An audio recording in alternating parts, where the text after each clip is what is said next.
Sevgili astroloji sevenler merhaba. Şimdi Akrep Burcu'na beraber bakalım. Akrep Burcu biraz uzun çünkü gerçekten çok derin bir burç. Derin olduğu için derinleri çekecek bizi. Akrep Burcu yöneticisi Mars ve Plüto.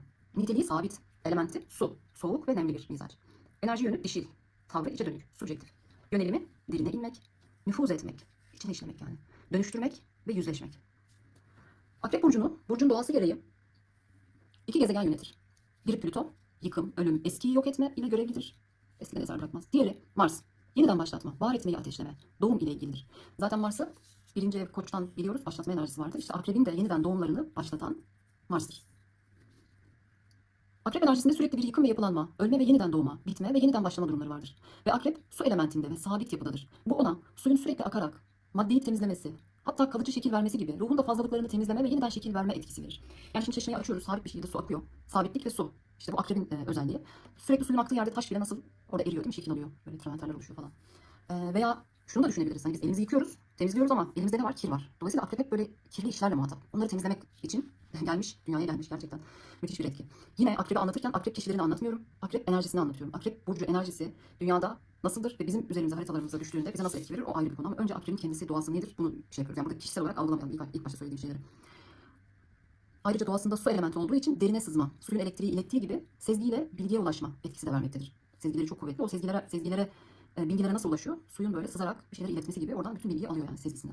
Akrebi iyi anlamak için totalde en derine inme, işin iç yüzünü görme, varlığın hakikatini bilme, yıkma, temizleme ve yeniden yapılandırma enerjilerine tek tek bakmamız gerekiyor. Öncelikle yaradan akrep enerjisiyle hangi esmalarını bize yansıtmış bunu bilmeli ve oradan gelen ışık ile burcun doğasını görmeliyiz. Her zaman olduğu gibi yine esmalara bakıyoruz. Her burca esmalarla birlikte bakacağız çünkü esmalar aslında o burcun böyle şeklini, rengini anlatan şeyler.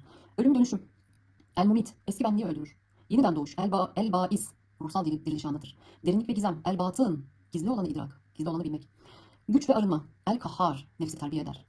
Tövbe, dönüş, et tevvab, ruhsal temizlenme. Ölümden korkmama, el hay, ruhun ölümsüzlüğü. Diğer burçlarda olduğu gibi önce çalışma sistemini öğrenelim. Bunun için karşı aksa bakmamız gerekiyor. Demiştik karşısında boğa, yani dünya ve nefse ait maddi manevi her şey var. Şimdi şöyle zodyağı ikiye ayırmıştık Koç'la teraziyi anlatırken. Koç birinci evdi, sosyal alanın birinci evi de teraziydi. Boğa ikinci ev, sosyal alanın da ikinci evi akrep. Akrep boğanın karşısında daha üst akıl, nasıl diyeyim, daha üst düşünce. Yani şuradakiler daha pratik işlerse buradakiler biraz daha böyle soyut işler. Dolayısıyla akrep de boğa dünya ise akrep ukba. Boğa dünyaya ait şeyler ve yüzeydeki etkiler. Yüzeyde toprak çünkü çıkartıyor yani. Toprak yüzeye çıkartıyor görünüşte. Akrep varoluşun iç yüzü. Derindeki etkiler. Bu bizim için bir formül ve bu formülü daima kullanacağız. Boğanın yüzeyselliği asla sığlık anlamında değil, görünür alan anlamındadır. Boğa toprak olduğu için derindir. Fakat kuruluğuna suyun can vermesi ve maddenin mana bulması için akrebin oraya sızması gerekir. Boğa akrep ilişkisi böyle bir ilişkidir. Çünkü nasıl ki biz Koç ateştir, terazi havadır dedik. Birbirini besleyen elementler karşılıklı yerleştirilmişti zodyak çemberine. Burada da toprak, kuru ve soğuk, akrep, su, soğuk ve nemli. İkisi de soğukluk ve dişilik anlamında birbirini destekliyor. Fakat bu toprak, bu su ikisi birbirini besliyor. Havanın ateşi beslemesi gibi. Dolayısıyla her zaman dediğim gibi ikisine birlikte bakacağız yani. İkisine birlikte yaşayacağız. Dengeli olabilmek için. Evet, boğada olan her fazlalığı, eksikliği veya dengesizliği akrep gelip kesip atmak suretiyle dengeler. Bu genelde acı vererek olur. Fakat yine acı eşiği kişinin dünyalıklara bağlılığı nispetindedir. Çok sahiplendin, senden alınınca çok yıkıldın. Daha az sahiplendin, senden alınınca çok da yıkılmadın gibi. Yani burada kişiye göre değişiyor bu sarsılmalar. İnsan nefsi bir şeyde, maddi manevi her şey olabilir bu. Para, aşk gibi. Dengede olmadığında, bu bazen azlıkla bazen çoklukla olur. Bazen bir şeylerin az olması da dengesizliktir. Akrep etkisi kişiye yıkıcı etkiler getirir. Bu enerji kendi durumuyla alakalı olduğu gibi ilahi plan gereği de olabilir. Yani ruhlar aleminde yaptığı yüksek makamları seçmesinin gereği, geçmesi ve imanını göstermesi gereken acılı yolları da gösterebilir akrep. Satürn gibi aynı. Akrep, içsel ölümü var ederek Gauss enerjisiyle ruhların tekamülünde önemli rol oynar. Çünkü her seferinde burada senin enen yükseldiğinde eneyi kırıyor ve ruhsal olarak yükselmeni sağlıyor. İçsel dürtülerden, nefsin yanlış arzularından, egosunun kibrinden kişiyi zorlayıcı bir etkiyle yıkarak gerçek özgürlüğe yani ilahi hakikate ulaştırır. Akrep etkisi değişim değil, dönüşümdür. Dönüşüm için yıkım şarttır. Dönüşüm derinlerdedir. Dönüşüm kalıcıdır. Dönüşümde eskiye dair hiçbir şey kalmaz. Dönüşüm en derinlerindeki karanlıkla yüzleşmektir. Nefsin en derin arzularıyla karşılaşmaktır. Egonun seni tanrılaştıran yönünü öğrenmektir. Öyle bir şeyle karşı karşıya gelirsiniz ki orada kendinizin bu yönlerini görürsünüz. İşte bunu akrep etkisi gösterir bize. Hatırlıyorsanız terazi de bunu yapıyordu. Yani bu alan zaten başkalarının üzerinden kendimizi gördüğümüz alan. Terazi işte akrep de yine kendi nefsimiz üzerinden kendimizi tanıdığımız alan. Burada nefsin en derin arzularıyla karşılaşıyorsun. Evet. Egonun ne kadar tanrılaştığını falan görüyorsun yani. Her şeyin anlamını kökten değiştiren akrep etkisinin aşamaları şu şekildedir. Şimdi buna geçmeden önce bu bazen akrep ameliyatlarla da ilgilidir. Ameliyatlar konusunda buradan bakılır çünkü Mars ameliyattır. Ve Plüto ölüm gezegeni olduğu için hani aslında orada bir dokunun ölümü, ne bileyim bir organın ölümü, ameliyatta ne alınıyorsa artık işte badem çıkmadı, bademciğin ölümü, bacağın kesildi, bacağın ölümü gibi vesaire. Hani burada aslında ameliyat da bir anlamda sendeki olan o böyle kan sonra şey olmuş. Hastalanmış kısmının alınması. Anlatabiliyor muyum? İşte ruhta da hastalanmış kısmının alınması. İkisi aynı gidiyor. Yani buraya da yine nasıl maddi manevi gelirler diye baktıysak burada da maddi manevi giderler olarak bakacağız. Akrebin aşamaları şu şekildedir. 1. Yıkım sonrası gelen inkar. Bu evrede kişi yıkımın kendi başına geldiğine inanma da çok güçlük çeker. Kabullenemez, hazmedemez. Yani o ilk şok anı. Sanki başkasının olaylarını izliyormuş gibi dıştan izler, içselleştiremez. Çünkü o kadar konfor alanındadır ki bu adam. Yani hiç aklına gelmez böyle bir şey olacak ve çok tutulmuş, çok güvenmiş. Asla aklına gelmiyor. Şok etkisiyle zaten hani nasıl bıçağın kesintisini ilk başta anlamıyorsunuz. Burada da şokla gelen inkar. Bu bana gelmedi. Bir, bunu yaşar. 2. Çözülme. Kişinin zihnindeki efsaneler, inanışlar, güvenmeler, kalıplar. Yani o hani dedik ya sadece para veya insan değildir. Bu belki bir partidir, belki bir cemaat, bir tarikat, bir dernek. Yani bu tür kuruluşlar da olabilir. İnanış mesela o da olabilir. İşte bu efsaneler birer birer dağılır. Yıkılır yani ve kişi iç kabuğundan sıyrılır. Çünkü o inanışlarıyla bir kabuk halindeydi, bir düşünce kalıbındaydı, bir duygu kalıbındaydı. İşte o duygu düşünce kalıplarından sıyrılıyor. En acıtan kısım bu evredir. Bu acı ile ruh kendini bırakır fakat El-Metin ismi burada tecelli ederek kişiyi yeniden inşa için ayakta tutar. Yani yıkılırsın ama ölmezsin. Sürünürsün biraz buralarda gerçekten. O süreç yani Allah herkesin yardımcısı olsun çok zor. İnandığın bir şeyin, tutunduğun bir dalın elinden alınması, çok güvendiğin kişinin sana ihanet etmesi çok zor bir süreç. İşte burada seni yeni bir şeye hazırlamak için o kalıplarını kırıyor ve kalıpların kırılması en zorlu süreç yani o yaranın kabuğunu kapması gibi bir şey. 3. Yüzleşme. Yaraya bakıyoruz şimdi. Burada kişi kendi iç yüzüyle, korkularıyla, en karanlık duygularıyla, en güçlü arzularının peşinden giderken kendini nasıl kaybettiğiyle, çıkıntılıkları ve zayıflıklarıyla yüzleşir. Hani bu senin başına geldi ama sen neden yaptın? Burada sana düşen de bir şey var. Yüzleşiyorsun burada kendine. Nefsini haklı çıkaran kalıplar yıkıldığı için burada, orada tutunduğu bir sebepleri vardı ve bunların hepsi gitti. Nefsini haklı çıkaran kalıplar yıkıldığı için kişi kendini savunamaz halde tüm çıplaklığıyla görür. Yani o yaranın kabuğunu açtın baktın orada gerçekten çok da iyi olmayan şeyler var. Evet bu yüzleşme. Bu dönemde çok sancılıdır. Yani ama bunu işte akrep etkisi geliyor, seni yüzleştiriyor, seni bunu gör diyor, görüyorsun, kaçamıyorsun yani. Akrepteki teslimiyet, yüzleşerek teslimiyet. Balıktaki teslimiyet, yani kabullenerek teslimiyet. O balık biraz daha farklı ama buradaki şey direkt onu görüyorsun. Kendini görüyorsun, kendi zayıflıklarını. Nefsin en güçlü arzularının peşinden giderken kendisini nasıl kaybettiğini görüyor insan. 4. Arınma. Kendiyle yüzleşen, nefsinin en derin yönlerini tanıyan kişi artık yüzleşti kaçış yok evet kabul ediyorsun yani evet ben buyum yani yapacak bir şey yok yaptım.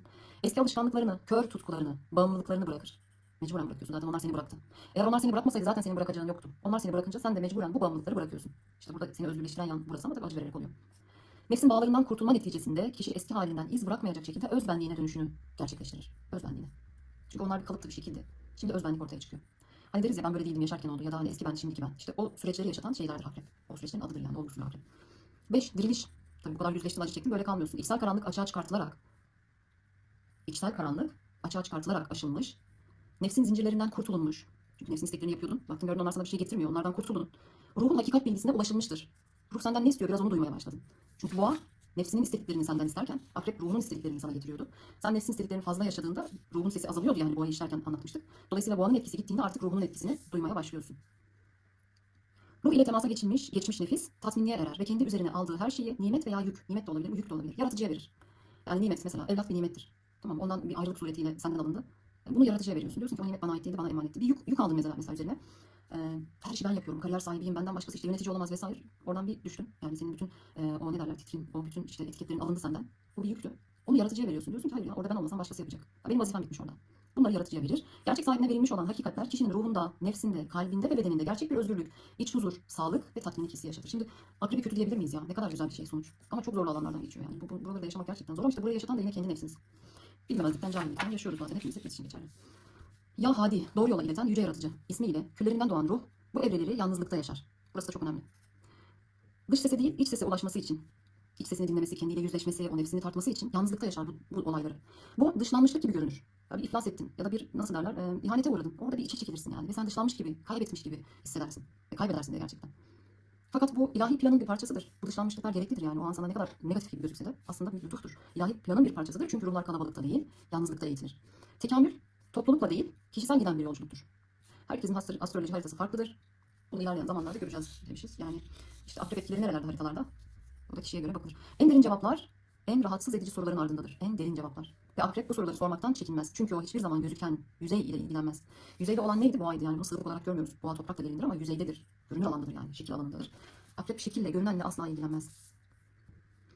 Ben bunu neden yaşıyorum? Sorusu akrep için tüm hakikatleri öğrenmenin kapısıdır. İşte ben bunu neden yaşıyorum diye okları kendine çevirdiğinde kendi iç duyguları, kendi iç nefsinin arzuları, kendi egosu bunları görür ve bunlarla yüzleşir. İşte onları aştığı için çok güçlü olur. Akreplerin o gücü, o karizması, o gizemi oradan gelir.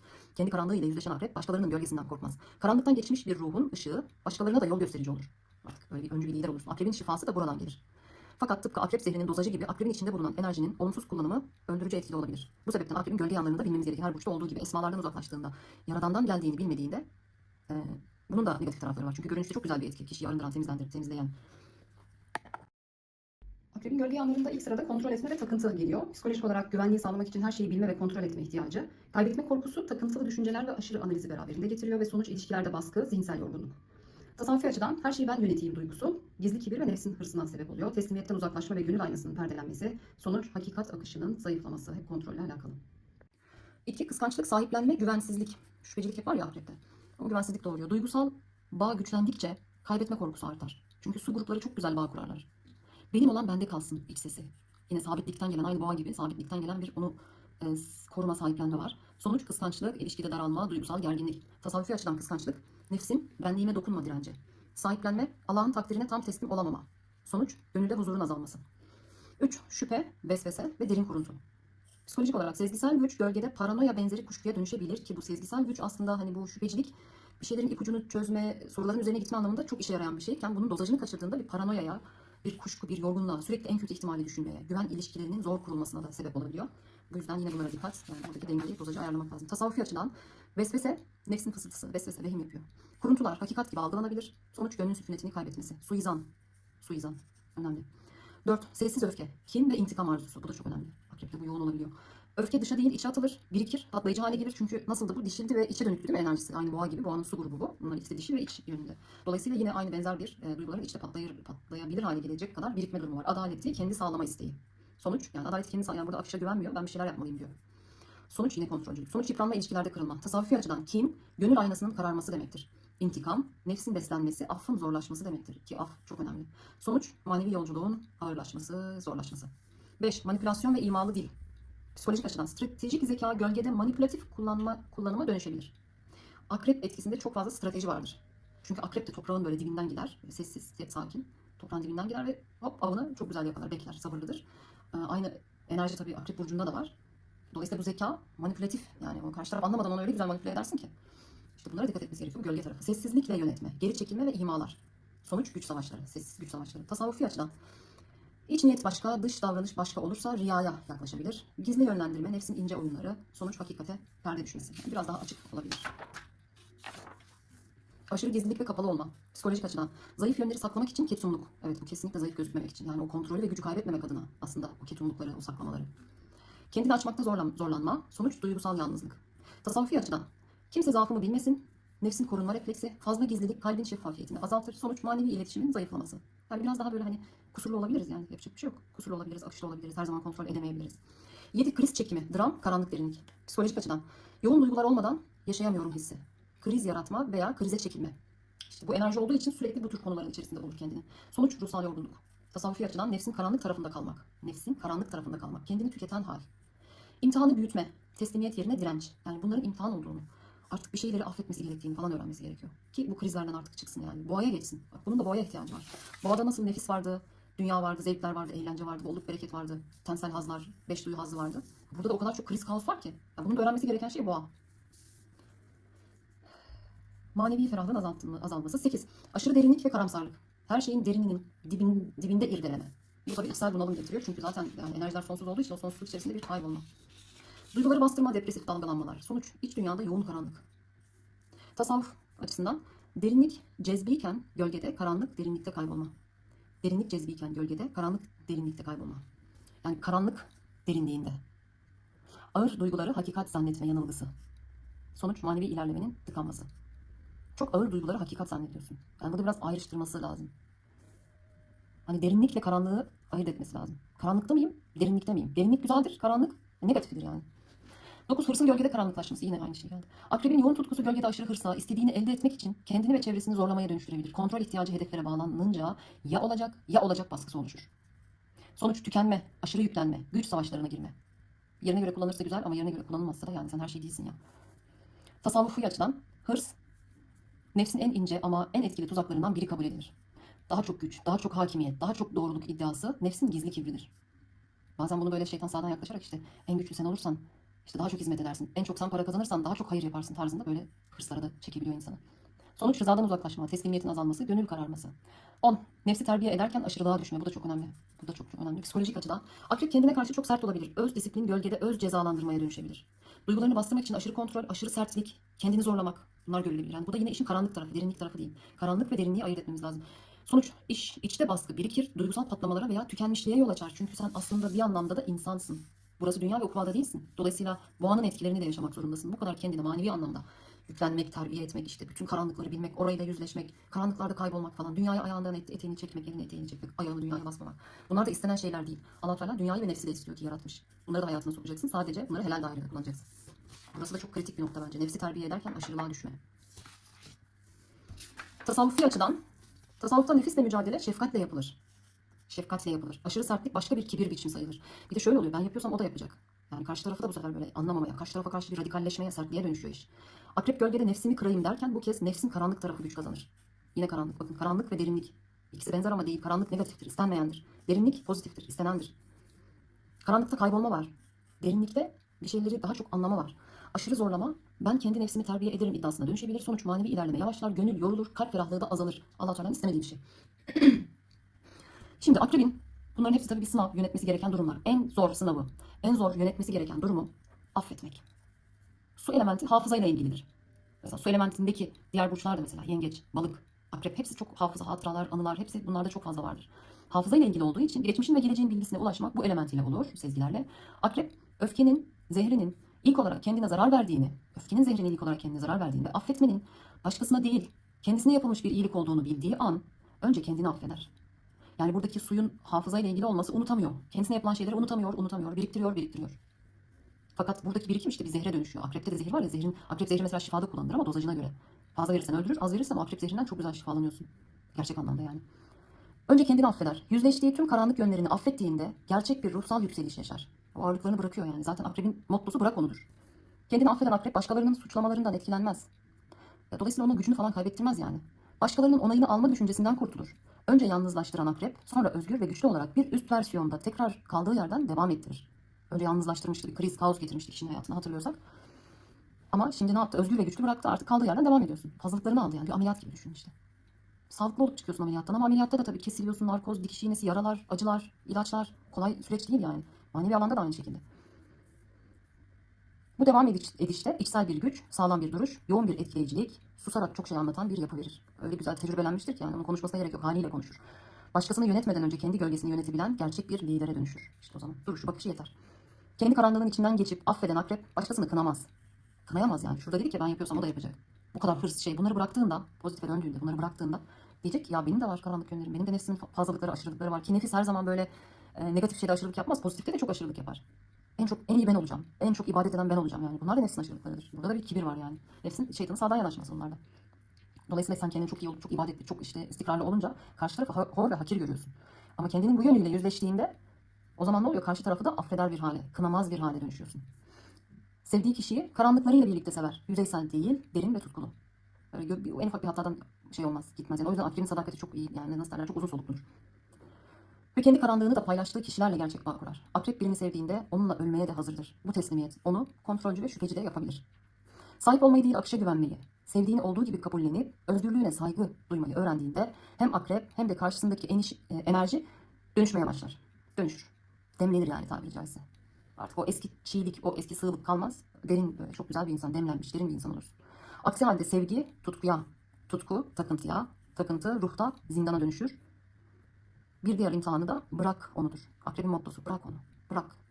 Yapısında bu özellikler olan akrepler enerjisel olarak iç yüzü aydınlatılması gereken konulara ve ölüm doğum konularına çekilirler. Çünkü bu enerji var ve bunlarla ilgileniyor. Nasıl demiştik ki suda elini yıkıyorsa o elin üzerindeki kirle muhatap oluyor. Bir şeyi yıkaması, temizlemesi için bir kirle muhatap olması gerekiyor. Bilinçaltı ile ilgili işler, psikiyatri, psikoloji, davranış bilimleri gibi kök nedenler ve dönüşümle ilgili her konu, şifacılıkla ilgili her konu, şifada dönüştürme vardır çünkü. Bunlar hep akreple ilgilidir.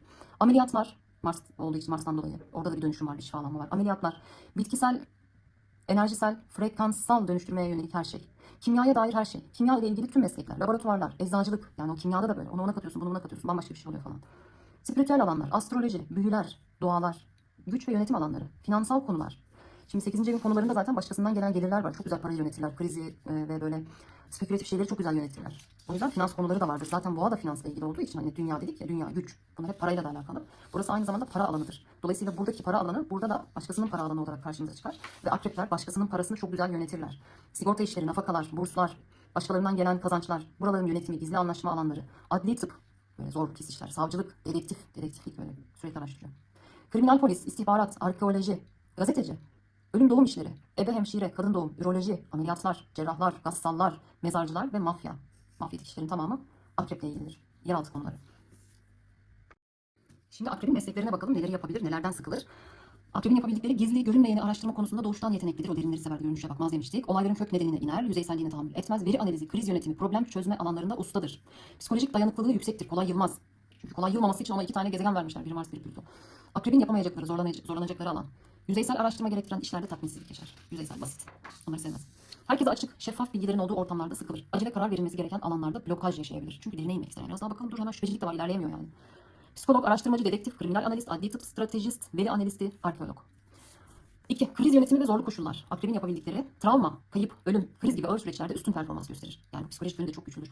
Panik anında soğukkanlılığını korur. Krizi avantaja çevirme becerisi vardır. İnsanların duygusal karanlıklarını anlamada çok başarılıdır.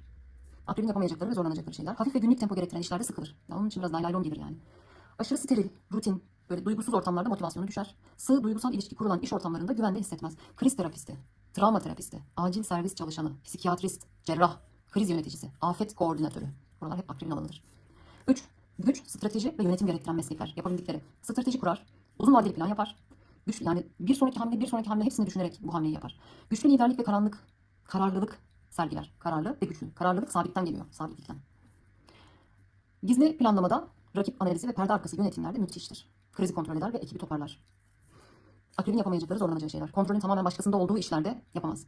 Düz yolda ilerleyen, risk almayan şirket kültüründe zorlanır. Siyasi oyunların fazla olduğu fakat derinliği olmayan yerlerde sabrı tükenir. Yani bu siyasi oyunlar derken böyle hani görünüşte böyle. Asıl onun aradığı şey stratejik hamlelerdir. Görünüşte böyle ağzı laf yapıyor. Siyasi oyunları onları sevmiyor. CEO, yönetici, stratejist, istihbarat görevlisi, gizli servis, askeri strateji uzmanı. Askeri strateji uzmanı. Muhteşem. Hukukçu. Harika. 4. Şifa, dönüşüm, enerji çalışmaları. Akrebin yapabildikleri. İnsanların yaralarını görür. Dönüşüm alanlarında başarılıdır. Enerji çalışmaları, spiritüel alanlar, şifa yöntemleri konusunda doğal bir yeteneği vardır. Çok güzel tespit yapar. İnsanların karanlık yönlerini yargılamadan kabullenir. En önemli kısmı da budur. O yüzden terapist çok rahat olabilir. Akrebin yapamayacakları, zorlanacak şeyler. Sadece yüzeysel motivasyon veya pozitif konuşmalar üzerinden giden alanlarda sıkılır. Kendi sınırlarını koruyamazsa tükenebilir. Çok kalabalık, çok gürültülü ortamlarda enerjisi çabuk düşer. Çünkü enerjisi içe dönüktür ve biraz daha böyle sosyal ortam değil, daha iç ortamları seviyor. Bu başlıkta uygun meslekler psikoterapist, hipnoterapist, enerji terapisti, astrolog, regresyon terapisti, şifa uygulayıcısı. Şimdi şifa diyoruz her seferinde. Şifanın 3 tane yolu var arkadaşlar. Bir tanesi bıçak, yani ameliyatlar. İkincisi otlar, yani ilaçlar. Üçüncüsü de sözler, yani terapiler. O yüzden bu bıçak da var akrepte. Ot var mı? Ot tabii kimya, ilaç, o da var. Bu şey de var, sözle terapi yani. O da var. 5. Finans, yatırım, risk yönetimi. Akrebin yapabildikleri risk analizinde doğal sezgi ve matematik birleşir. Gizli fırsatları yakalar. Bak, bu gizli fırsatları yakalamak işte ancak onların görebileceği bir şey. Krizlerde doğru karar verir. Para yönetimi ve yatırım stratejileri konusunda ustadır. Akrebin yapamayacağı, zorlanacağı şeyler. Açık açık rekabet edilen, herkesin birbirine gösteriş yaptığı, böyle derinlik olmayan finans ortamlarından hoşlanmaz. Ani, spekülatif ve kumar tarzı yatırımlar yapmaz. Yani böyle risk, böyle kayıp, böyle hiç düşüncesizce yapılan böyle maceraperestlik. Bunları yapamaz. Şeffaf olmayan ekiplerle çalışamaz. Kendisi derinlik ister ama karşı taraf saklarsa güveni biter. Bu başlıkta uygun meslekler: yatırım uzmanı, finans analisti, risk yöneticisi, portföy yöneticisi, sigorta araştırmacısı. 6. Sanat, sinema, derinlik gerektiren yaratıcı alanlar. Akrebin yapabildikleri. Dramatik, derin temalı sanatlarda çok başarılıdır. Psikolojik gerilim, gizem, dedektiflik, karanlık temalar onda doğal akar. O yüzden o senaryolara çok güzel şeyler ekler. Senaryo yazarlığında mükemmeldir. Kitap yazarı da o, polisiye kitap yazarı da olabilir. Akrebin yapamayacakları, zorlanacakları alanlar sadece estetik, yüzeysel veya gösteriş amaçlı sanat dalları. Neden onu yapamıyor? Çünkü karşısında ne vardı? Boğa vardı. Boğanınki neydi? Venüs'tü. O boğanın işi. Venüs yapacak bunları. O yüzden akrep bunları yapmayacak.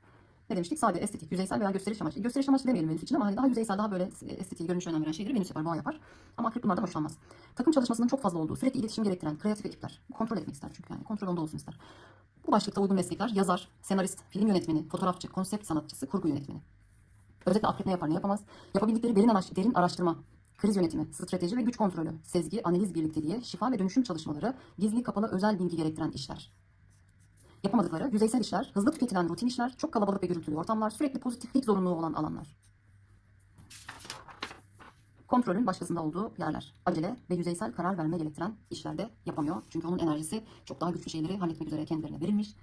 Yani böyle bir enerji var edilmiş aslında. Bu enerjiyi biz haritalarımızda hangi yönlerimize çekiyoruz? Bunlara bakmak lazım. Hangi evimize düşüyor? Bunlara bakmak lazım. Ya da dışarıda izlediğimiz olaylarda gördüğümüzde bu akrep enerjisi diye tespit de edebiliriz. Yani burada kişisel olarak değil, bir akrep enerjisi olarak konuştuk.